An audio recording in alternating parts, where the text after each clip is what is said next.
shows. I'm going to go see that. The Rolling Stones. No, we're rocking. We're rocking. I got to tell you, if yesterday was any indication, they could easily still do it. Easily.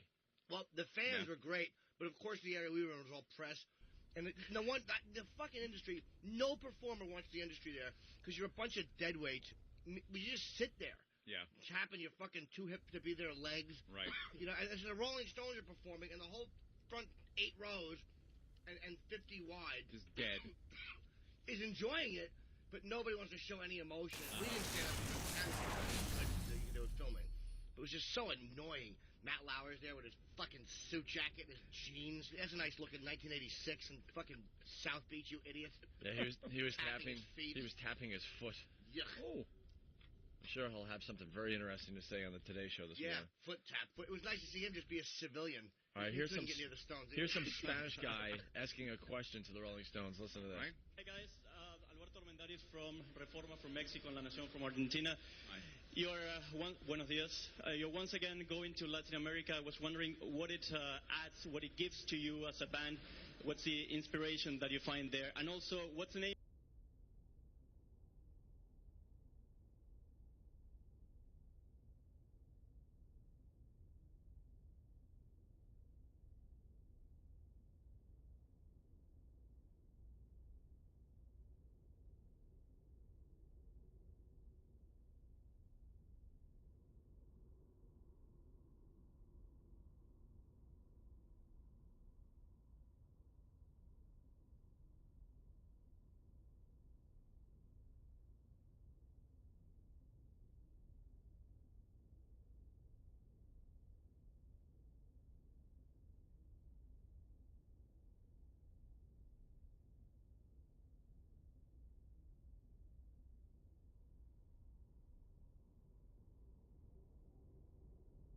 On your screen now, a live look out in southern Israel.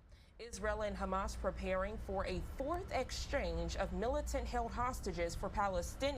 Showed Mr. Musk the evidence of Hamas's atrocities there on October 7th, when Hamas death squads invaded and massacred as many people as they could, as brutally as they could, and then abducted civilians as hostage back into the Gaza Strip. Mr. Musk was also briefed by the acting head of the Sha'ar HaNegev Regional Council, Yossi Keren, and a representative of the IDF spokesperson's unit about the massacre there. The Prime Minister and Mr. Musk visited the ruins of the home of the late Ophir Lipstein, the former head of the local regional council, who was murdered in October 7th during a gunfight with the death squads that invaded Kibbutz Kfar Aza.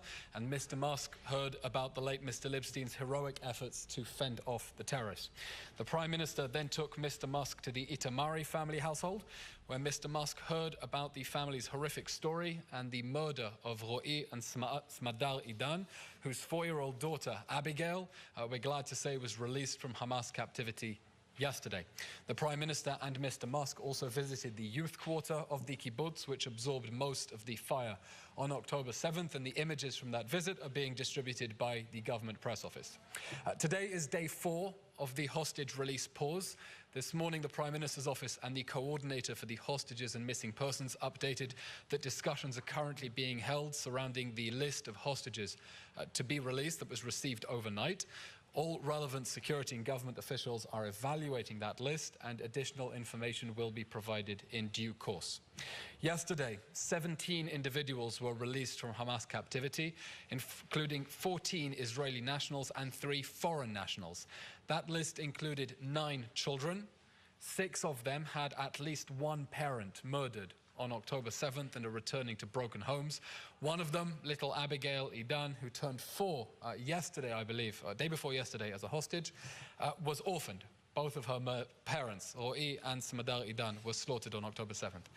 The names of the hostages released yesterday are as follows: Abigail Idan, aged 4, Hagar Broduch, 40, Ofri Broduch, 10, Yuval Broduch, 8, Oriya Broduch, age 4.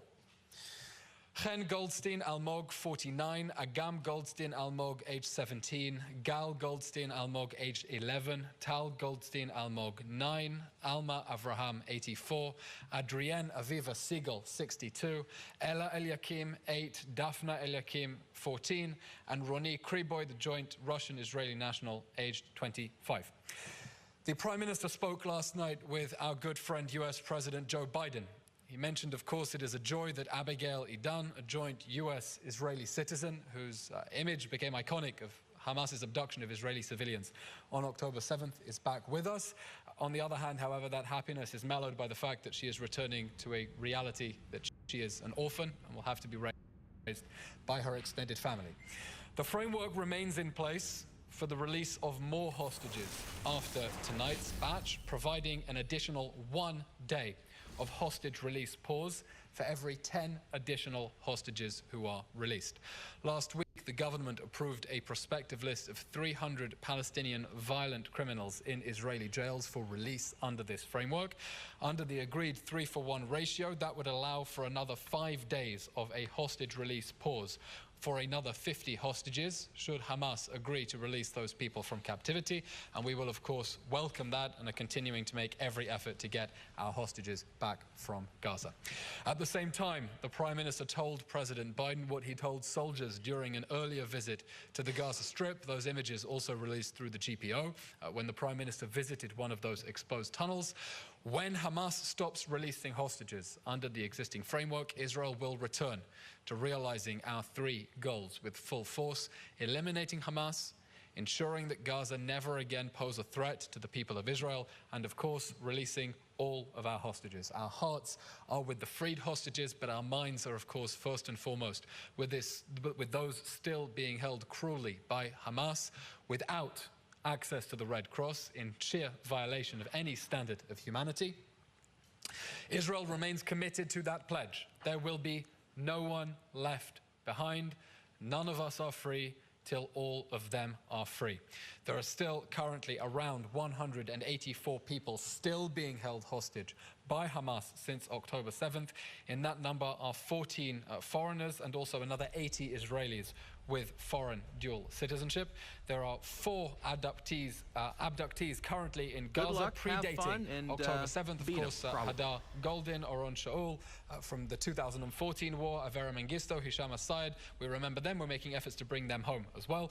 To date, 40 Israelis and another 18 foreigners have been released. We will continue to apply full military pressure on Hamas to release the women and the men, the children and the old, the civilians and the soldiers. Every minute that Hamas continues to hold our hostages in the dark and to keep their families in the dark about their fate is an ongoing and unforgivable crime against humanity. Yesterday, the Director General of the Prime Minister's office, Yossi Shelley, visited the Shamir Medical Center, which has treated 14 Thai nationals and 1 Filipino national returning from Hamas captivity. The Director General was accompanied by the Ambassador of Thailand to Israel and representatives from the IDF and the Shamir Medical Center. Now, an operational update as part of the hostage release pause. Yesterday, Sunday, COGAT, the Coordinator of Government Activities in the Territories, coordinated the entry of 200 trucks into the Gaza Strip, 42 of which were loaded with shelter equipment. We remain committed to what we've been saying consistently from the very beginning. We want to see humanitarian aid reach the people of Gaza, the civilians who need it, in a way that makes sure that Hamas can't steal it. This happened with the approval of the government of Israel, of course, in accordance with the agreement with the United States and in coordination with Egypt and the United Nations. As of yesterday, November 26th, 226 trucks loaded with shelter equipment have been transferred to the Gaza Strip. This is part of the ongoing humanitarian aid being delivered via international organizations through the Rafah border crossing, having first been checked by Israel at the Nitzana crossing, and Israel has more than doubled its capabilities to inspect those trucks and make sure that the international community's goodwill is not being exploited by Hamas to rearm and refuel. As part of this aid, some 3,600 tons of tents, blankets and mattresses have been transferred for the civilian population ahead of winter. Over 2,000 trucks have entered the Gaza Strip since the start of the war, transferring water, food and medical equipment. Water, of course, continuing to flow through the existing water pipes from Israeli territory. Yesterday, the IDF confirmed a significant strike in Gaza against Hamas 2 weeks ago. Despite Hamas's attempts to hide the outcome, the IDF killed 5 senior Hamas terrorists in Gaza. Each played an active and key role in the army of terror that was dedicated to those terror atrocities against Israeli civilians and were central partners in the October 7th massacre. Some of the numbers: since declaring war on Israel with the October 7th massacre, Hamas has fired over 11,000 rockets at Israel. There have been more than 1,300 failed launches from Palestinian terrorist groups that have landed inside the Gaza Strip and hit property and taken lives inside Gaza. Of course, most famously, the Islamic Jihad rocket shrapnel that hit the car park of the Al-Ahli hospital. I saw just now Human Rights Watch has confirmed that according to its own investigation, that was indeed not an Israeli airstrike, and that issue can be put to rest. Over 1,200 Israelis were killed in the massacre. Over 9,038 Israelis have been injured since the war began. That is, of course, a conservative estimate. Those numbers, sadly, are expected to change. The IDF has notified the families of 392 soldiers that their loved ones fell in battle, as well as 59 fallen members of the police forces. That brings us to the end of today's operational update. They're We'll take any attacking our questions that you have. base. Thank you. Questions? We have questions through the Zoom. In the event of the pause, it's not extended, when does it expire? Tonight? Midnight? The campaign to end Hamas and bring our hostages home will resume immediately with the end of the hostage release pause. I'm not going to speculate, obviously, about the exact operational movements of our troops and the continuation of that strategy, but Hamas is on notice. That option for an extension is open. We want to receive another additional 50 hostages beyond tonight, on our way to bringing everyone home, and as soon as that framework expires, Israel will continue with full force towards those three objectives: eliminating Hamas, making sure the Gaza Strip can never be a security threat to Israel, and releasing all the hostages. It is of course Israel's military pressure that has brought Hamas to bear to agree to release those hostages. We've had it begging for a breather because it's been clobbered over the last month, and that pressure will continue until we get everyone home. And then beyond, to continue to remove Hamas from power. Can you please repeat the number of how many hostages are still in Gaza? At the moment, we're talking about approximately 184 hostages from the October 7th massacre, but I'll remind you, we still have missing persons as well. Question from Adam Bellos. You can unmute yourself. Okay. Can't hear. That's it. I'm not sure they can unmute themselves. You may have to take a typed question. Okay. Adam, if you could put your question in the chat, please. Do we have any questions from the room in the meanwhile?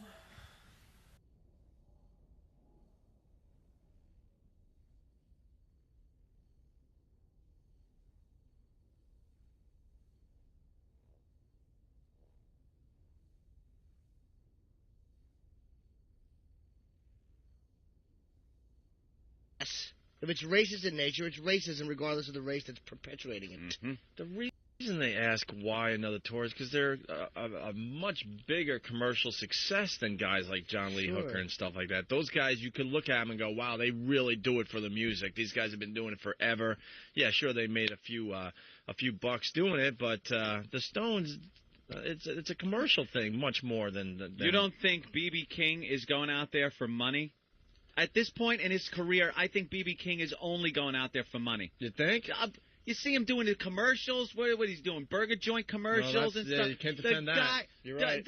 Matt Lauer sitting there making it sound like B.B. King, or whatever his point was. The whole thing that the B.B. King, they don't ask B.B. King if he does it for the money. Of course he's doing it for the money.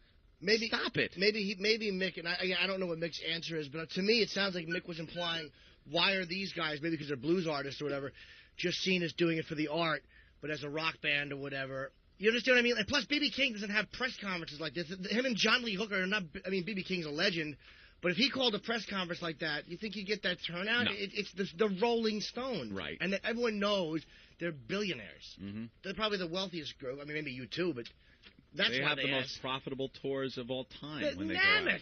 Yeah. They sell out fucking stadiums. B.B. King can't sell out a stadium. No. He's a very famous guy. and a great artist, but he can't sell out a fucking a baseball stadium. Multi-day shows at stadiums that are being sold out. Yeah, it's a stretch just to bring the racism in like that, though. I know. What are you doing? Dude, it's like Eric Logan says. You put these guys in a place, and you're going to sell a few tickets. Why hasn't he called to defend his quote in Rolling Stone yet? Where's Eric Logan? Where's ELO? Or someone like that you almost think there's an inverse racism here. In a way. That when the older white guys go out on tour, people say, why are they going out on tour? Yeah. And the jazz and blues guys go out on tour no matter what age they are. You croak on stage, you know. I mean, so we're no really different. We're just musicians. I mean, it's other people's bags that we get put in, and I mean, right, because we're white. You've made a load of money. Why the hell would you want to do that? Yeah, because we love it. It's as simple as that. We are musicians, and we play. That's what we do. Okay, but. So we're the same as any other musician. That's what you do. That's your job. So that you want to do your job that you enjoy doing. But the other thing is that the difference, perhaps, between us and these other people is that we make a big lot of noise about it. Yeah, there you go. He is saying that. Yeah. Big press conference thing. All right. I mean, what's a dumb question? If you want to ask why, but the inverse racism, Matt, stop trying to be interesting. It's a dumb question. Mm-hmm. That was a really bad question. When you talk about the dynamic that exists between you two, and I watch you two sitting side by side, I think, Keith, you said something, it's not a quote, but to the effect of, you guys like to antagonize each other. Sometimes. But not too much. To get the blood flowing. Flowing, yeah, but not flowing that much. Yeah. Just to get it rising, actually. You want to get to the point where you can go negative on that. Because it sounds a little like the married couple that fights so that they can have great sex after they make up. Could be. Well, I don't remember that. We've never got that. You think you would have remembered that? I think I might have done, even in the days of yore. Yeah. But I think that it seems to the band. It doesn't need to.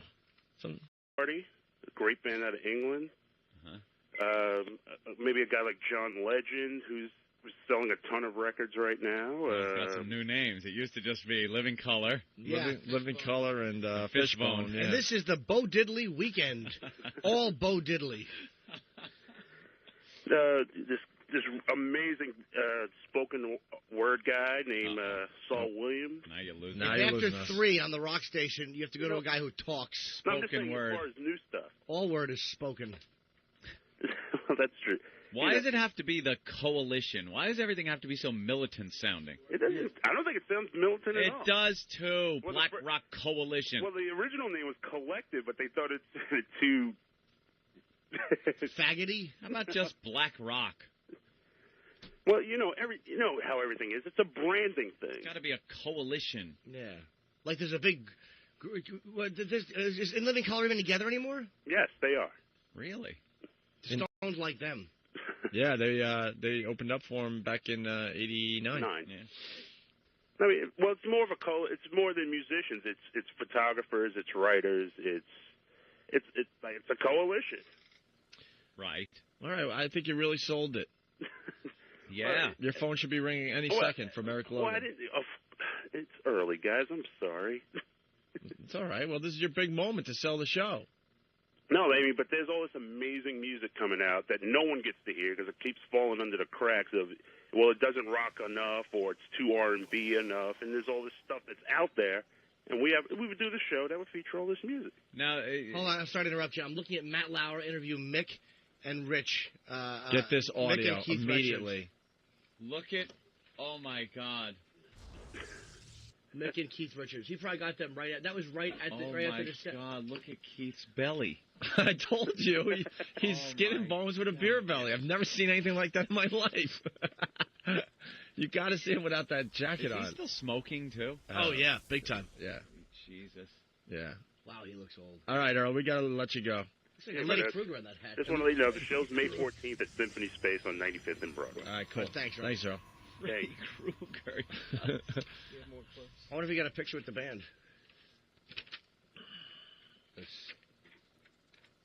The black guy. They don't even acknowledge the black guy. No. He would be on the Black Rock Coalition, though, right? What's his name do? Not Woods. Let's get a taste of that. Ron Woods. What does Ron Woods play? Ron Wood plays guitar. Oh, there's 2 guitarists? I didn't... Keith and Woody. Daryl Jones plays bass. Okay. Watts plays drums. And Mick occasionally plays guitar. Dude, why don't they just introduce him into the band then if he's been there for so long? Like, Metallica doesn't have, didn't have Kirk standing on the side, or you know, why don't they just bring him in the band? Well, why don't you call Mick and ask him? No, but I mean, that does make sense. He's not, I thought he was just a studio guy who backed up on stage. I didn't realize he was the bassist. Well, I mean, when they go on tour, they have a whole bunch of other musicians. You know, like yesterday, that Brown Sugar version, there's usually a saxophone involved. That was just them. And, you know, they have backup singers for Gimme Shelter. They usually have 2 black chicks. You think Bill Wyman is rich now?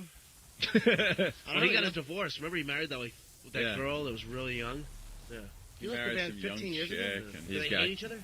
Wow, he put out a great book. He put out a great book a few years ago, and he collected all through. He saved everything, and it was all of the stuff he had saved. It was pretty interesting, actually. Why doesn't he go back to the band? Doesn't need to. Bass is he under wants to just enjoy his life. All right, we'll take a break. Is that it right there?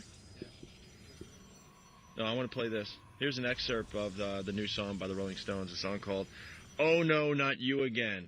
Yeah, we started the show talking about the Rolling Stones press conference yesterday, and we saw Matt Lauer there, and then we saw Matt Lauer's interview on TV, so we want to just, listen in and see what he did with the Rolling Stones yesterday. Ooh. See if there's anything there, because we thought it was kind of, he just looked out of place. Everyone else kind of was, I don't know, everyone was looking the part, and he's there in his suit jacket and